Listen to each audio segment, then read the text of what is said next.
Dear friends, தலைக்கறி கத்திரிக்காய் மசாலாங்க. இது பரோட்டா, சப்பாத்தி, தோசை இதுக்கெல்லாம் சைட் டிஷ்ஷாக வச்சுக்கலாங்க. சாதத்துக்கும் சாப்பிட்றதுக்கும் சைட் டிஷ்ஷாக வச்சுக்கலாம். சாதத்தில் போட்டு பசங்க சாப்பிட்றதுக்கும் ரொம்ப நல்லா இருக்குங்க. ரொம்ப டேஸ்ட்ஃபுல்லாக இருக்கும். இதை எப்படி செய்கிறதுன்னு பார்க்கலாங்க. 2 கத்திரிக்காய் எடுத்து வச்சுக்கலாங்க. அது சின்ன சின்ன பீஸாக துண்டுகளாக நறுக்கி கட் பண்ணி வச்சுக்கலாம். தலைக்கறி ஒரு 1/4 கிலோ வாங்கி வச்சுருங்க. வாங்கி வச்சது நல்லா கழுவி வச்சுக்கலாங்க. அதனால்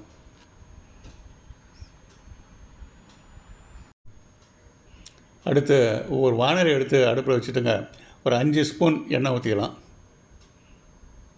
நல்லா காயட்டும். எண்ணெய் நல்லா காஞ்ச உடனேங்க கத்திரிக்காய் எடுத்து அதில் போட்டுக்கலாங்க. நான் முதல்ல கத்திரிக்காய் போட்டுக்கலாம், ஏன்னா சரியாக கத்திரிக்காய் வேகாது. அதனால் கொஞ்சம் எண்ணெயில் வதக்கிட்டோம்னா அப்புறம் நல்லா வெந்து போயிடும். முதல்ல எண்ணெயில் கொஞ்சம் போட்டு நல்லா வதக்கிக்கலாங்க கத்திரிக்காயை.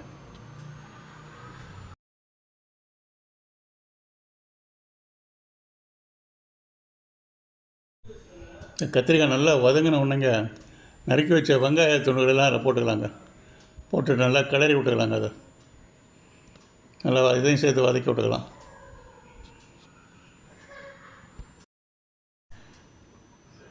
நல்லா வதங்கின உடனேங்க தலைக்கறியை கழுவி வச்ச தலைக்கறியை எடுத்து அதில் போட்டுக்கலாங்க.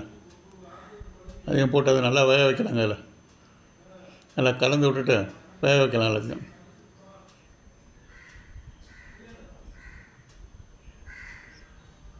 நல்லா ஹீட்டு கொஞ்சம் ஜாஸ்தியாக வச்சுக்கலாங்க. வச்சுட்டு கொஞ்சம் வேக வச்சுக்கலாம்.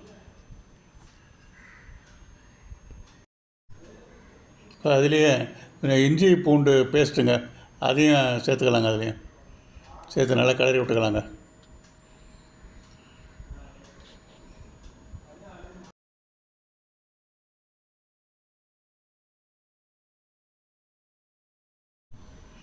அப்படியே மூடி வச்சுக்கலாங்க.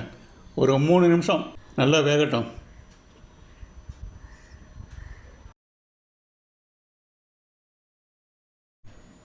இப்போ நல்லா கலந்து விட்டுக்கலாங்க.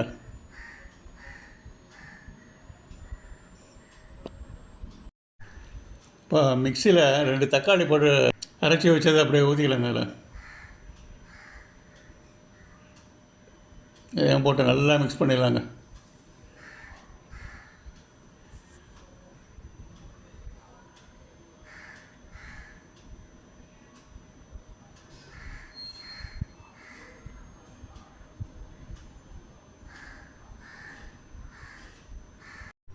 இல்லைங்க, இப்போ பிரியாணி மசாலா பொடி இதெல்லாம் கலந்துக்கலாங்க. பிரியாணி மசாலா பொடி பட்டை, லவங்கம், ஏலக்காய் 3ஐயும் மிக்ஸ் பண்ணி அரைச்சி வச்சதுங்க. அப்புறம் மிளகுத்தூள், மஞ்சத்தூள், உப்பு, தேவையான உப்பு வரைக்கும் போட்டுக்கலாங்க. போட்டுட்டு அப்படியே மிக்ஸ் பண்ணி விட்டுக்கலாம். இதோட 1.5 ஸ்பூன் தனியாத்தூள், 1 ஸ்பூனு சீரகத்தூள் அதையும் சேர்த்துக்கலாங்க. அப்படியே நல்லா கலந்து விட்டுக்கலாங்க. அதை நல்லா மேலும் கீழமாக போட்டு நல்லா கிளறி விட்டுக்கலாங்க.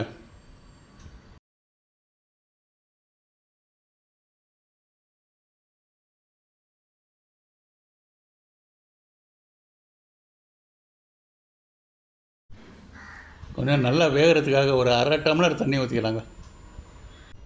அப்போ தான் மசாலாலாம் நல்லா உள்ளே போய் நல்லா வெந்துடும். நல்லா வேக வேக தண்ணி நல்லா சுண்டிக்கிட்டே வருதுங்க. கொஞ்சமாக தண்ணி சுண்டிக்கிட்டே. இதை டேஸ்ட் பண்ணி பார்த்துட்டுங்க, உப்பு காரம் வேணுன்னா சேர்த்துக்கலாங்க. இப்போ எல்லாம் நல்லா வந்துருச்சுங்க. நல்லா பக்குவத்துக்கு வந்துருச்சு. இப்போது இந்த மசாலாவை எடுத்து ஒரு பவுலில் மாற்றி வச்சுக்கலாங்க. நல்லா மிக்ஸ் ஆகிருக்கு. கத்திரிக்காயெல்லாம் நல்லா மசிஞ்சிருக்கு. எல்லாம் கறியோடு சேர்ந்துருக்குது. எல்லாமே ஒன்று நல்லா மிக்ஸ் ஆகிருக்குது. நல்லா வாசனை, அருமையான வாசனை.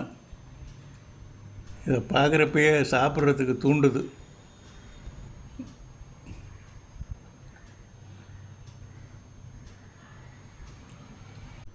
இது மேலே அப்படியே கொத்தமல்லி தழை நறுக்கி வச்சது அப்படியே கொஞ்சம் கொஞ்சமாக தூவிக்கலாங்க.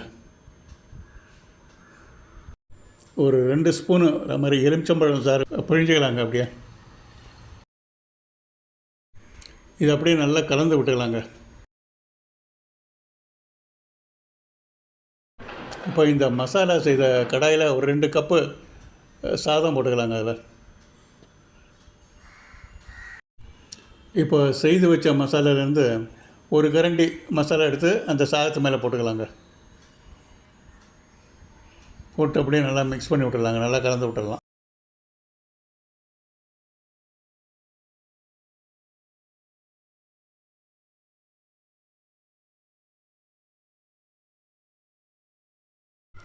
இந்த கடாய் சாதத்தை இப்போது டேஸ்ட் பண்ணி பார்க்கலாமா?